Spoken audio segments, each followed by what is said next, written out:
English എന്ന് പറയുന്നത് ഒരു അന്യഭാഷയാണ്, ഒരു ഫോറിൻ ലാംഗ്വേജ് ആണ്. എല്ലാവർക്കും അതിൻ്റെ അകത്തുനിന്ന് അത്ര വലിയ പരിജ്ഞാനമൊന്നും ഉണ്ടായിക്കൊള്ളണമെന്നില്ല.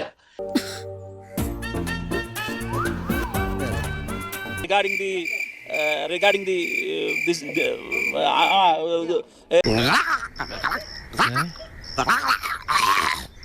ഈ 196 അങ്ങനെ നടക്കുന്ന ഐക്യരാഷ്ട്രസഭയിൽ 6 രാജ്യങ്ങളെയല്ലേ ഇതുള്ളൂ, ഇംഗ്ലീഷ് ഭാഷ ഔദ്യോഗികമായിട്ടുള്ളൂ. നല്ലപോലെ ആഞ്ഞി തള്ളു സാറേ.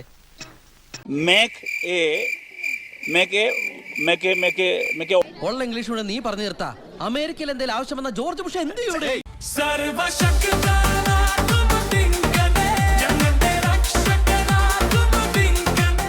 ഷാബു പ്രസാദ്, അവിടെ ഒരു കുടിയൊഴിപ്പിക്കൽ നടന്നു. അതിനെ ബുൾഡോസർ രാജ് എന്ന് CPM വിശേഷിപ്പിച്ചു.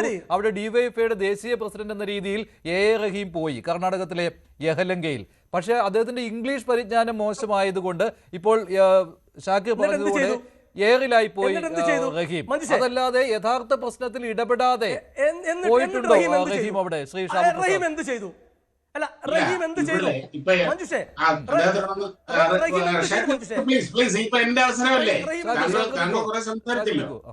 ഞാൻ പറയുന്നത് മുഴുവൻ കേൾക്കൂ. അതായത് ഇപ്പം അവിടെ ഒരു വലിയ കുടിയൊഴിപ്പിക്കൽ നടന്നു. അതിൻ്റെ അകത്ത് ഒരു രാഷ്ട്രീയ സാധ്യത മണത്ത് ഇവര് റഹീം പെട്ടെന്ന് തന്നെ അടുത്ത ഫ്ലൈറ്റ് പിടിച്ച് അവിടെ പോയി. ഇത് തങ്ങൾക്ക് പരിക്ക് പറ്റുന്ന കാര്യമാണ് എന്നുള്ളത് അറിഞ്ഞുകൊണ്ട് അവരെ തെരഞ്ഞെടുപ്പല്ലേ വരാൻ പോകുന്നത്. അത് കഴിഞ്ഞ് മുസ്ലിം ലീഗ് അവിടെ പോയി.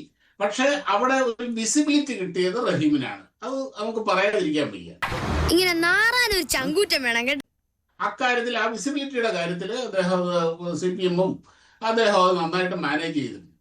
പിന്നെ അദ്ദേഹത്തിന്റെ ഈ ഇംഗ്ലീഷ് പരിജ്ഞാനത്തിനെ പറ്റിയുള്ളത് ഞാൻ ഒരു കാര്യം ഞാൻ പറയാം. ഈ ഭാഷ എന്ന് പറയുന്നത് എല്ലാവരും മലവെള്ളം പോലെ ഓക്സ്ഫോർഡ് ഇംഗ്ലീഷ് സംസാരിച്ചോണം എന്നൊന്നും ഒരു നിർബന്ധമില്ല. കാര്യം അൾട്ടിമേറ്റ്ലി ഇംഗ്ലീഷ് എന്ന് പറയുന്നത് ഒരു അന്യഭാഷയാണ്, ഒരു ഫോറിൻ ലാംഗ്വേജ് ആണ്. എല്ലാവർക്കും അതിൻ്റെ അകത്തുനിന്ന് അത്ര വലിയ പരിജ്ഞാനമൊന്നും ഉണ്ടായിക്കൊള്ളണമെന്നില്ല.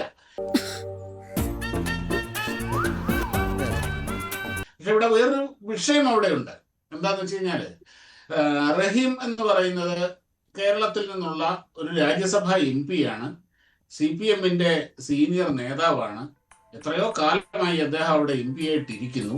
ഈ പറഞ്ഞ പോലെ ഭാഷ എന്ന് പറയുന്നത് ഒരു ടാലന്റ് ഒന്നും അല്ല മഞ്ജുഷേ, അതൊരു സ്കില്ല് മാത്രമാണ്. സൈക്കിൾ ചവിട്ടുന്ന പോലെയും ഡ്രൈവിംഗ് പോലെയും ആർക്കും ഡെവലപ്പ് ചെയ്യാൻ പറ്റുന്ന ഒരു സ്കില്ലാണ് ഭാഷ എന്ന് പറയുന്നത്. നമുക്കൊക്കെ അറിയാവുന്ന കാര്യമാണ്. എന്താ നിന്റെ ഉദ്ദേശം? ഇത്രയും നാള് ഡൽഹിയിൽ കഴിഞ്ഞിട്ട് അവിടെയുള്ളവരോട് കമ്മ്യൂണിക്കേറ്റ് ചെയ്യാനുള്ള അവസരങ്ങളൊക്കെ ഇത്രയും ഉണ്ടായിട്ടും അദ്ദേഹത്തിന്റെ ആ ഒരു ഭാഷാ പരിജ്ഞാനം, അല്ലെങ്കിൽ ഒരു ഇംഗ്ലീഷിലോ അല്ലെങ്കിൽ മലയാളമല്ലാത്ത മറ്റൊരു ഭാഷയിൽ ഒരു കാര്യങ്ങൾ കൃത്യമായ രീതിയിൽ കൺവേ ചെയ്യുന്ന രീതിയിലേക്ക് അദ്ദേഹം വളർന്നിട്ടില്ല എന്നുള്ളത് ഒരു മലയാളി എന്നുള്ള രീതിയിൽ, അദ്ദേഹം നമ്മുടെ എല്ലാവരുടെയും MP ആണല്ലോ, നമുക്ക് അതിൻ്റെ അകത്ത് കുറച്ചൊരു വിഷമമുണ്ട്. രേഖപ്പെടുത്തുന്ന ഒരു കാര്യം തന്നെയാണത്. നമുക്കത് പറയാതിരിക്കാൻ നിർത്തിയില്ല. കാര്യം ആർക്കും അതിന് അടിസ്ഥാന വിദ്യാഭ്യാസത്തിന്റെ പോലും ആവശ്യമില്ല ഒരു ഭാഷയിലുള്ള കാര്യം ഡെവലപ്പ് ചെയ്യാൻ. അപ്പൊ ആ ഒരു ഭാഷയിൽ പ്രാവീണ്യം വേണ്ട, കമ്മ്യൂണിക്കേറ്റീവ് ആയിട്ടുള്ള കാര്യങ്ങൾ. ഇപ്പൊ ഞാൻ പറയാം, ഇപ്പൊ ഇവിടെ K. കരുണാകരൻ, EK. നായനാര്, ഇതൊക്കെ എന്ന് പറഞ്ഞു കഴിഞ്ഞാൽ അവരുടെയൊക്കെ അടിസ്ഥാന വിദ്യാഭ്യാസം എന്ന് പറയുന്നത്, ഔപചാരിക വിദ്യാഭ്യാസം എന്നൊക്കെ പറയുന്നത് VS അച്യുതാനന്ദൻ. പക്ഷെ അവർക്ക് നല്ല സുന്ദരമായിട്ട് ഈ ഇംഗ്ലീഷിലും വേണ്ടി വന്നാൽ ഹിന്ദി, പ്രത്യേകിച്ച് ഇംഗ്ലീഷില് ഒരു നന്നായിട്ട് കാര്യങ്ങൾ കൺവേ ചെയ്യുമായിരുന്നു. ഡൽഹിയിലും എവിടെയും പോയി ദേശീയ തലത്തിലൊക്കെ. എനിക്കതിനുള്ള ആംബിയർ ഇല്ലെന്ന് നിനക്ക് അറിഞ്ഞൂടെ? ആ ലെവലിലേക്കൊക്കെ ഇവിടെ കേരളത്തിൽ നിന്നുള്ള MP-മാരും ജനപ്രതിനിധികൾ വളരെ പുറകിലാണ്. അത് കേരളത്തിന് നമ്മൾ കൊട്ടിഘോഷിക്കുന്ന കേരളത്തിന്റെ ആ സാംസ്കാരിക അല്ലെങ്കിൽ വിദ്യാഭ്യാസ പൈതൃകത്തിനൊക്കെ അത് കുറച്ച് വിഷമം ഉണ്ടാക്കുന്ന ഒരു കാര്യം തന്നെയാണ് എന്ന്. നിനക്കൊക്കെ പോയി വല്ല കന്നല്ലേ മേച്ചൂറ. പക്ഷേ റഹീമിനെ കൂടുതലായിട്ടും ഞാൻ BJP ഹാൻഡിലുകൾ ശ്രദ്ധിച്ചപ്പോൾ BJP ഹാൻഡിലുകൾ റഹീമിനെ കളിയാക്കുന്നതിന് പ്രധാന കാരണം റഹീം മുൻപ് നടത്തിയ പ്രസ്താവനകളാണ്. റഹീം വടക്കേ ഇന്ത്യയിൽ ഉണ്ടാകുന്ന എന്തെങ്കിലും ചെറിയ പ്രശ്നങ്ങൾ പോലും അതിനെ കളിയാക്കലിന്റെ രീതിയിൽ അവതരിപ്പിക്കുന്നയാളാണ്. അതുകൊണ്ട് ഈ കളിയാക്കൽ റഹീം ഏറ്റുവാങ്ങണം, ഈ ട്രോൾ ഏറ്റുവാങ്ങണമെന്ന്. പ്രത്യേകിച്ച് ഉത്തർപ്രദേശിന്റെ കാര്യം പറയുന്നു. വടക്കേ ഇന്ത്യയിൽ വിദ്യാഭ്യാസം കുറവായത്, ലിറ്ററസി കുറവായതിന്റെ കാര്യം പറഞ്ഞുകൊണ്ട് വടക്കേ ഇന്ത്യൻ സംസ്ഥാനങ്ങളെ കളിയാക്കിക്കൊണ്ടിരിക്കുന്നു. അത് CPM-ഉം അങ്ങനെയാണ്, റഹീമും അങ്ങനെയാണ്. ഈ രീതിയിലുള്ള വിമർശനങ്ങൾ പറഞ്ഞുകൊണ്ടാണ് റഹീമിനെ കളിയാക്കുന്നത് ശ്രീ ഷാബു പ്രസാദ്. കൊച്ചുകുട്ടികളെ പോലെ പ്ലീസ്. അല്ല, അത് ഞാൻ പറഞ്ഞില്ലേ, അത് ഇവരുടെ ഒരു സ്ഥിരം പരിപാടിയാണ്. അതായത് ഉത്തരേന്ത്യയിൽ ഒരു കാക്ക ചത്താലും, ഒരു ലൈൻ കമ്പിയിൽ ഷോക്ക് അടിച്ചൊരു കാക്ക ചത്താൽ പോലും ഇവിടെ ഇവര് പരിഹസിക്കാനും ട്രോളുകളുമായിട്ട് ഇറങ്ങിത്തിരിക്കുന്നവർ തീർച്ചയായിട്ടും ഇങ്ങനെയുള്ള ട്രോളുകളും അർഹിക്കുന്നുണ്ട് എന്നുള്ള ഒരു കാര്യം തന്നെയാണത്. അല്ലാതെ ഞാൻ അദ്ദേഹത്തിന്റെ ഭാഷയെ നമ്മുടെ പാർലമെന്റ് മലയാളത്തിൽ സംസാരിക്കാം, കുഴപ്പമില്ല. പക്ഷെ അതാണോ വേണ്ടത് എന്നുള്ളത് ഇപ്പം ഒരുപക്ഷെ ഇപ്പൊ റെജി ലൂക്കോസ് ഇതിനെ ന്യായീകരിക്കുമായിരിക്കും. പക്ഷെ അത് നമ്മൾ മനസ്സിലാക്കേണ്ട ഒരു കാര്യം തന്നെയാണ്. അതിന് ഒരു ബുദ്ധി വേണം, അതിവനില്ല. അത് റെജി ലൂക്കോസ് പാർലമെന്റിൽ മലയാളത്തിൽ സംസാരിക്കാം, പക്ഷെ റഹീം അത് പലപ്പോഴും ഇംഗ്ലീഷിൽ തന്നെ സംസാരിച്ച് അത് വഷളാക്കുന്ന കാണാറുണ്ട്. അത് കാണുമ്പോൾ സങ്കടം തോന്നാറുണ്ട്, പരിഹസിക്കാൻ തോന്നാറില്ല റഹീമിനെ. എൻ്റെയും നല്ലൊരു സുഹൃത്താണ് റഹീം, അദ്ദേഹത്തെ പരിഹസിക്കാൻ ഒരിക്കലും തോന്നാറില്ല. പക്ഷെ അദ്ദേഹം അത് പഠിക്കേണ്ടതല്ലേ ഈ വീഴ്ചയിൽ നിന്ന്? ഇങ്ങനെ കളിയാക്കലുകൾ സ്വയം ഏറ്റുവാങ്ങുമ്പോഴുള്ള പ്രശ്നം, അത് മാത്രമല്ല ഉള്ളടക്കത്തിലും ആ ഒരു കൈയടക്കം വെക്കേണ്ടതല്ലേ ശ്രീ റെജി ലൂക്കോസ്? എന്റെ പൊന്നിയടത്തി ഇവളെ കൊണ്ട് ഇതൊന്നും ഉണ്ടാക്കിക്കല്ലേ, നമ്മൾ ജീവിതം മറുത്തു. ഒരു 2 മാസം പോലും വേണ്ട. എന്നോടാ ചോദ്യം. അതെ റെജി, വളരെ വൈകിയാണ് എന്റെ ചോദ്യം. സാരമില്ല, ഈ ചർച്ചപ്പെടുക്കുന്ന 2 ബഹുമാനപ്പെട്ട ചർച്ചയിൽ പങ്കെടുത്തവർ എനിക്ക് വളരെ പ്രിയപ്പെട്ടവർ, എനിക്ക് വളരെ ഇഷ്ടമുള്ളവർ രണ്ടുപേരും.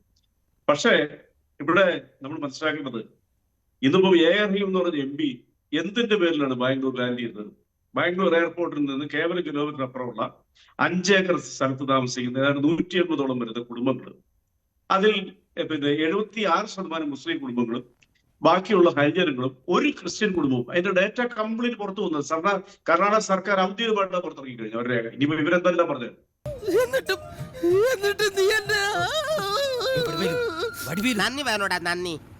ഞാൻ ഉണ്ട് നിന്റെ കൂടെ.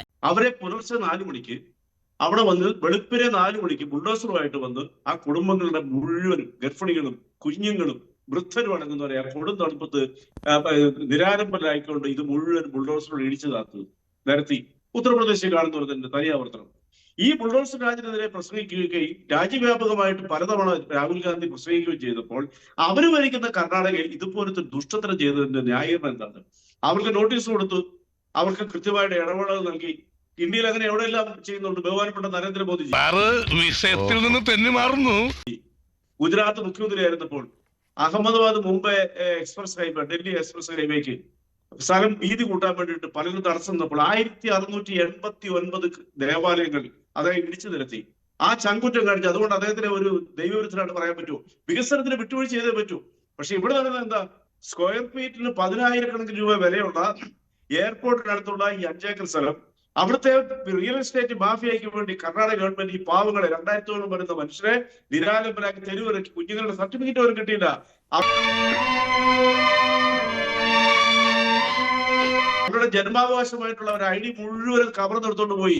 അതിനെതിരെ ഡിവൈഎഫ്ഐയുടെ ഈ രാജ്യത്തെ 28 സംസ്ഥാനങ്ങളിലും 8ഓളം വരുന്ന കേന്ദ്രഭരണ പ്രദേശങ്ങളിലും പ്രവർത്തിക്കാനായിട്ടുള്ള എല്ലാ രാഷ്ട്രീയ സ്വാതന്ത്ര്യമുള്ള ഡിവൈഎഫ്ഐയുടെ അഖിലേന്ത്യാ നേതൃത്വം റഹീമിന്റെ നേതൃത്വത്തിൽ അവിടെ ചെന്ന് അവരെ ചേർത്തടച്ച് അവരുടെ ഭാഷയിൽ, അത് ഭാഷയ്ക്കൊരു പ്രത്യേകതയുണ്ട്. ഭാഷയ്ക്കൊരു പ്രത്യേക ലിപിയൊന്നുമില്ല. ഏത് രാജ്യത്ത് പോയാലും നിങ്ങൾ കമ്മ്യൂണിക്കേറ്റ് ചെയ്യുന്നതിനൊരു മനുഷ്യന്റെ ഭാഷയുണ്ട്. നിങ്ങളുടെ മകന് സംസ്കാരമില്ലേ? ഞാനൊക്കെ നിരവധി രാജ്യങ്ങളിൽ പോയി കമ്മ്യൂണിറ്റി ചെയ്തിട്ടുണ്ട്. 2 വർഷങ്ങൾക്കും എത്യോപ്യയിലെ ഉള്ളതയുള്ള ഗ്രാമപ്രദേശങ്ങളിൽ യാത്ര ചെയ്യുമ്പോൾ കണ്ടുമുട്ടുന്ന മനുഷ്യര് അവരുടെ ഭാഷ എന്നാ നമുക്കറിയത്തില്ല.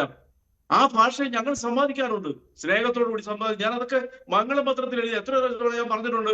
ചിലർക്ക് മാത്രം ഇംഗ്ലീഷ് അറിയാം. നിങ്ങൾ ആദ്യം മനസ്സിലാക്കേണ്ടത്, ലോകത്തിലെ 6 രാജ്യങ്ങളിലെ ഔദ്യോഗികമായിട്ട് ഇംഗ്ലീഷ് ഭാഷയുള്ളൂ. 6 രാജ്യങ്ങള്.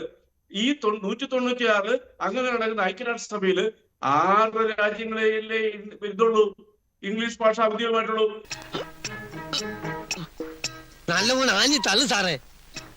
നിങ്ങൾ ജർമ്മനിലോ ഫ്രാൻസിലോ സ്പെയിനിലോ എവിടെയും പോകും, ഓസ്ട്രേലിയ പോകും. ഓസ്ട്രേലിയക്ക് പിന്നെ കുറച്ച് അഡ്വാൻസ് ആയതുകൊണ്ട് മാതൃഭാഷ അല്ലെങ്കിൽ അവർ ഇംഗ്ലീഷ് സംസാരിക്കും. കൂടുതൽ അവർ ജർമ്മനാണ് സംസാരിക്കുന്നത്. നിങ്ങൾ ജർമ്മനിൽ സംസാരിക്കുന്ന ഒറ്റ ഇംഗ്ലീഷ് സംസാരിക്കുന്ന ഒരു ജർമ്മനി കാണാൻ പറ്റത്തില്ല. വ്ളാഡിമിർ പുടിൻ എന്ന് പറയുന്ന ലോക നേതാവ് ഇംഗ്ലീഷ് അറിയത്തില്ല. അതേസമയം ഫ്രാൻസിലെയും ജർമ്മനിയിലെയും ജപ്പാനിലെയും പ്രധാനമന്ത്രിമാർ അവരുടെ ലോക്കൽ ഒറ്റ തള്ളലുണ്ട് ഇത് ജോയിന്റ് ആയിപ്പോയി. ഇനി ഒരക്ഷരം മിണ്ടാ നിന്റെ ഞാൻ തകർക്കും. എന്നോട് പറ സർവശക്തൻ